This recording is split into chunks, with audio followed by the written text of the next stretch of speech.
Ammon Bundy, and the press will get a copy of that as well. But you know what I noticed? We're on federal property here, and before we start this, if you guys could just take a look over there at that guy with a gun. You see him? That statue? That speaks volumes to our Second Amendment. And I just want to make sure that people understand the Constitution, our freedom of speech, and our right to bear arms. And standing here on federal property and having that symbolic symbol is very telling. So before I get started with my comments, I would like to read a statement from Ammon. So I'm going to read the statement from Ammon since he is in jail and unable to be here now with you. These are Ammon's words. I would like to thank the hundreds of thousands of supporters across this great country who understand what is really going on. Thank you for your thoughts. Thank you for looking beyond the headlines and researching the truth. And most of all, thank you for your continual prayers. For several decades, federal agencies have been taking ranches, mines, properties, and forests all over the United States. They remove the rightful owners in the name of government and begin using the property for their own benefit. Through these actions, federal agencies have destroyed the economies of hundreds of counties, leaving the people with very little to survive on. Those who stand up to them, like the Hammonds and my father, Cliven Bundy, are prosecuted in federal court and thrown into prison. Most of these ranches, mines, properties were established well over 100 years ago, long before the U.S. Forest Service, Bureau of Land Management, or the U.S. Fish and Wildlife Service were even thought of. The Constitution of the United States restricts federal government from owning mass amounts of land inside an established state. It also does not give authority for federal agencies to purchase land inside the states without permission from state legislatures. Federal agencies refuse to recognize the Constitution as the supreme law of the land. They openly and blatantly break the law and put the people's liberty at risk by doing so. This is why we made a hard stand at the refuge. Our statement is this: the land belongs to the people, not government. Government officials must follow the laws people have placed upon them. Liberty by definition is freedom from arbitrary or despotic government control. Let us learn from the lessons of the past. We must get our government in control and back to benefiting the people. If we can do this, we may prosper as a nation once again and pass freedom on to our children. With respect and love, Ammon Bundy. Here. Ammon's statement. So I'm going to tell you guys why I'm here today. I made a promise. I made a promise to Sean and Sandy Anderson and David Fry and Jeff Panter that I wouldn't leave them alone as we go on to the next battleground. So their first stand was at the refuge, and our next battleground is in these courts. I'm also here today because an American, Ammon Bundy, and many others made a call to action. And these Americans are reaching out to their representatives asking for our help. I represent Americans. We are a nation of laws. We have to obey the laws, but the biggest key here is our government, our federal government, has to obey the laws as well. I truly believe that the refuge and the people that stood on the refuge are prisoners today because they exercise their political free speech. I haven't seen yet today any evidence of the federal government asking them to leave the refuge. No one has provided me with that evidence, written documentation whatsoever as of today before I stand before you.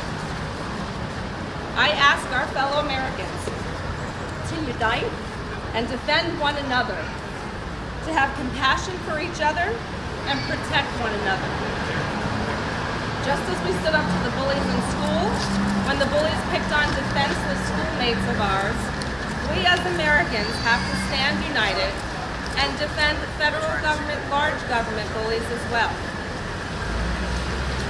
I'm going to close because I want to introduce some other legislators, but I'm going to close with a quote from Ammon Bundy, which I have personally endorsed this quote, and it's basically arm yourselves with ideas and arm yourselves with education, agree and disagree and argue, but be free.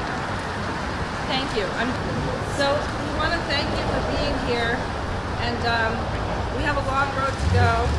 I think I'll be visiting Oregon to get through the process with these folks that are in prison here. I am available for email. Do you have any specific questions? Sure, Ms. Fiore, do you advocate other armed actions such as that for your So when you say armed, I just want to be crystal clear.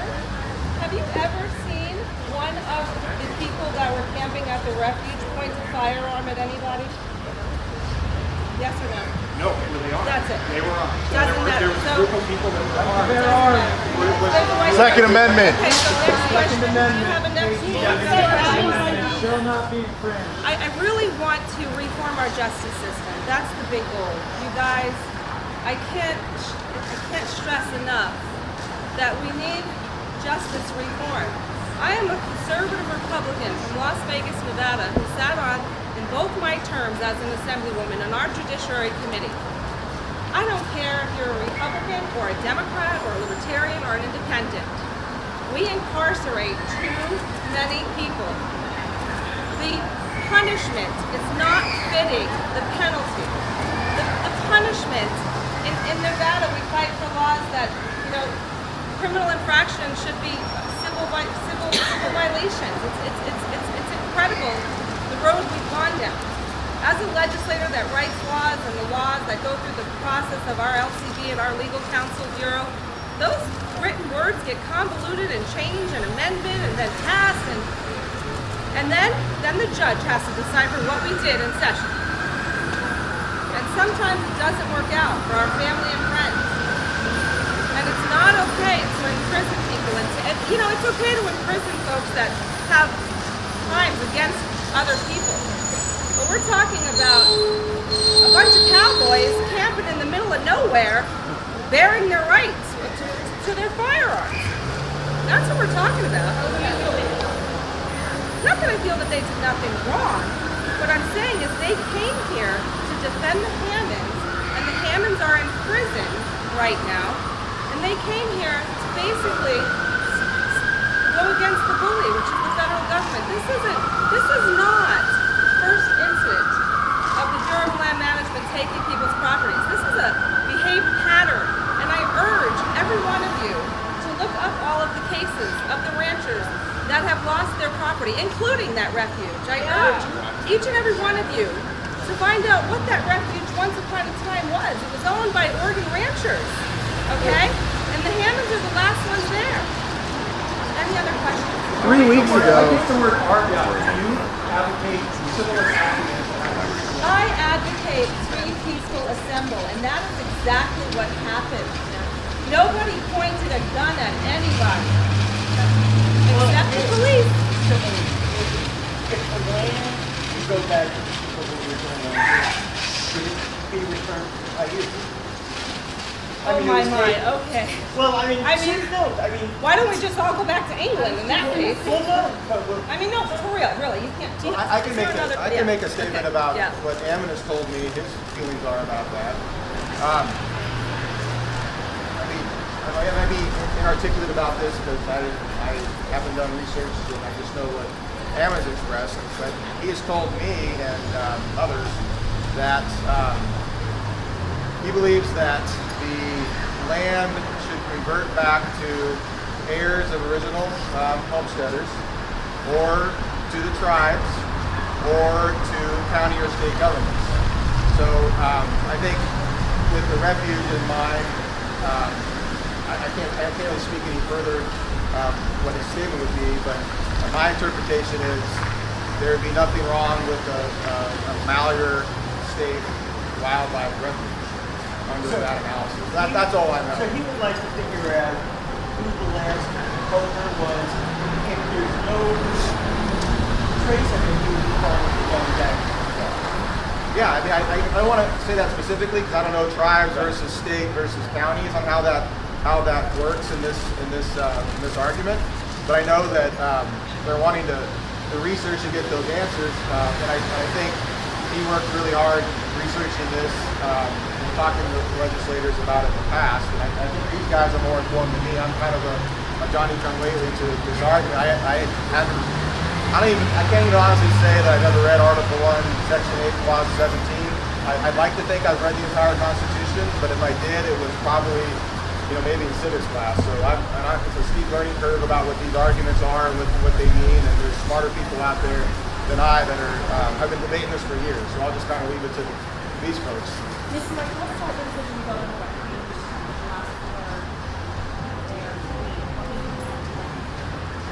No, that wasn't on the agenda Wednesday when our flight was landing.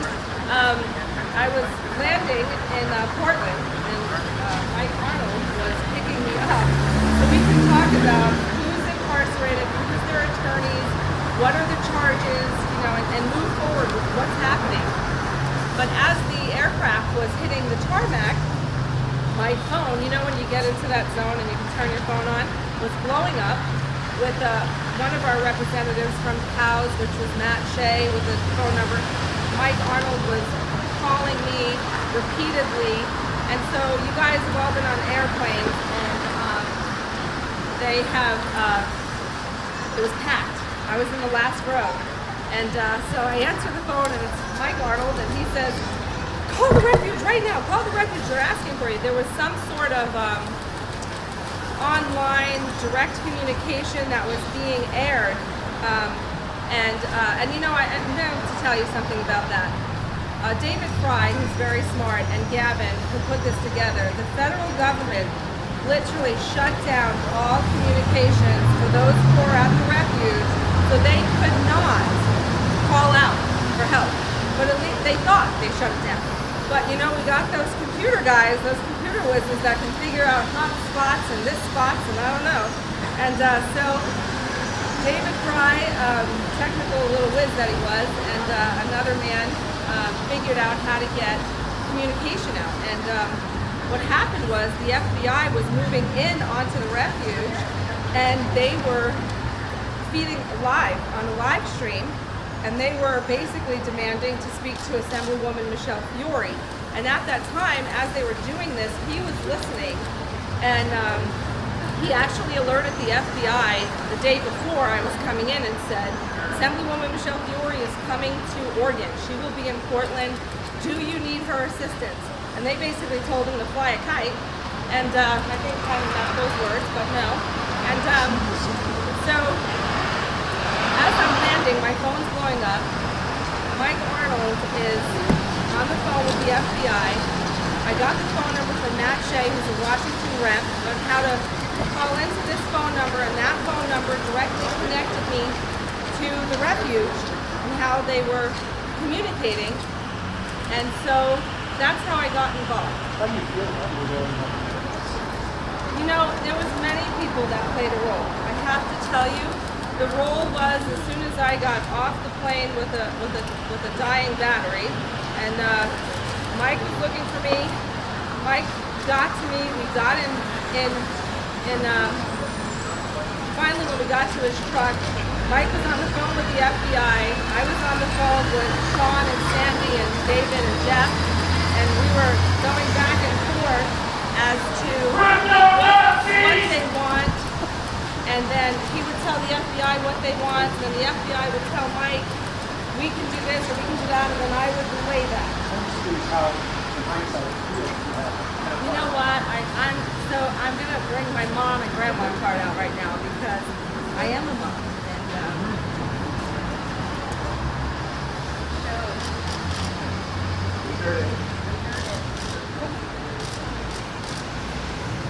And I'm really glad that they're safe. And I have to also give kudos to the FBI agents that were out there because no one got hurt No one got scratched. They allowed Reverend Franklin Graham and I to greet them and hug them and let them know that we were with them to this next battleground, which is our court service. And David Fry is 27, and I have a 26-year-old daughter. So I ask all of you, no matter what party you're with, is to never forget compassion and forgiveness to your fellow American. And never, ever deny someone when they reach out to you and ask you for help. So I'm very, very happy we are here today to talk about the lives that are still alive, and I will continue to free our people, because I do not think it's okay for Americans to be imprisoned or be prisoners for their political free speech, and that's why I'm here.